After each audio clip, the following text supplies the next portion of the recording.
Canadians shouldn't see me as a threat because of the reason I grew up with them, and Canada has a huge role in what I am now too. CBC News spoke to the man who called himself Abu Huzaifa last September, promising to keep his identity confidential in exchange for a truthful account of his time in Syria. There was also beheadings too. He claimed to have witnessed horrific violence, but insisted he didn't kill anyone. This month, though, a very different account of his time in ISIS emerged. On the New York Times podcast, Caliphate, Abu Huzaifa said this. This guy was a drug dealer. I had to stab him in the heart. The blood was it was warm. And it sprayed everywhere. In fact, in his interview for the New York Times podcast Caliphate, he was detailed in his description of 2 executions he claims he carried out. And that version caught the attention of Ottawa. He said that the people he was shooting deserved it, and he said, I know I won't be held accountable. So which version is true, and where does the inconsistency leave the journalists involved? Nazim Bakhsh was the producer on the Abu Huzaifa story for CBC News. Okay, so let's start with your reaction to hearing this podcast, interviewing the same person you talked to last fall, saying a very different thing. And I was shocked. I mean, this is not just any podcast. This is the New York Times podcast, pretty reputable podcast, by a reporter that I've admired for the last 5 years, just for her integrity and courage in reporting on the Islamic State in Iraq and Syria, the so-called Islamic State in Iraq and Syria. So I was like, what? This guy, did he lie to me because we asked him repeatedly, did you do anything, like, did you kill, did you execute, did you participate in? No, he said, I was a low-level police officer, I lashed a few people, I arrested a few people, but nothing like that. He denied it consistently. So once you sort of get over the shock of this, what did you do? Well, when it broke, when it became evident Friday morning, I just said to John Lancaster, look, we have to go find this guy. And John Lancaster was the reporter, on the story, right? And so John is like, how are you going to find him? He's not giving us a forwarding address or like, here's how you find me.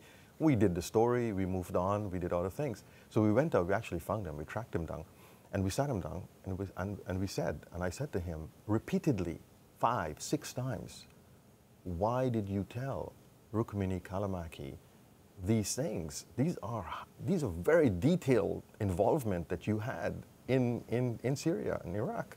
Explain your inconsistency. Yeah, and he started crying. He said, do a polygraph. I'll submit a polygraph. I embellished. I was on drugs. I was self-medicating. This was 3 weeks after I came back. I was so close to these things, I imagined that I was the person doing them. So he's now saying, no, I didn't do that. Yeah. And you know, I guess in terms of chronology, even though her podcast has just come out, she in fact talked to him several months before you did. Absolutely, yes. So in terms of chronology, she interviewed him after he came back to Canada.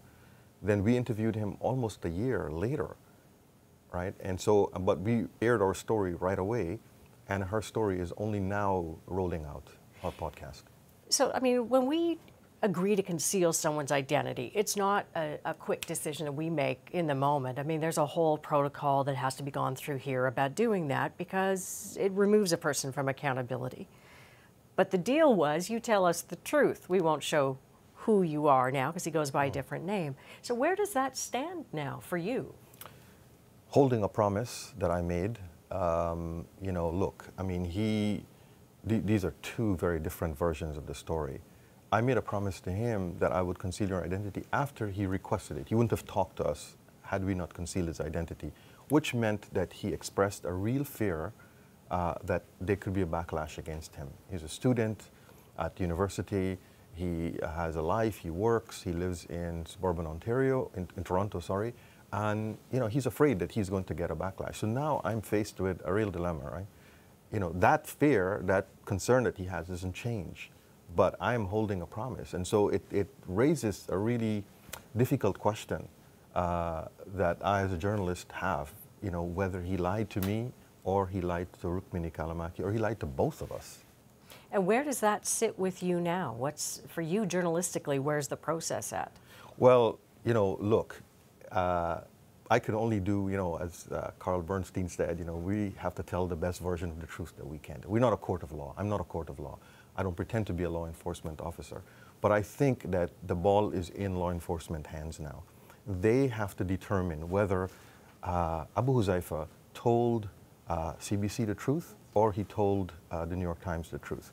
And that ultimately will play itself out in a court. He could be slapped with a peace bond. He could be charged. He could be prosecuted for crimes of joining ISIS and participating in horrendous acts of murder over there against innocent people. So that will ultimately something that I can't decide. I think I've done what I could do. I asked him, we reported it, and we told the public that he denied that he did these things. Naz, thank you. Thank you very much.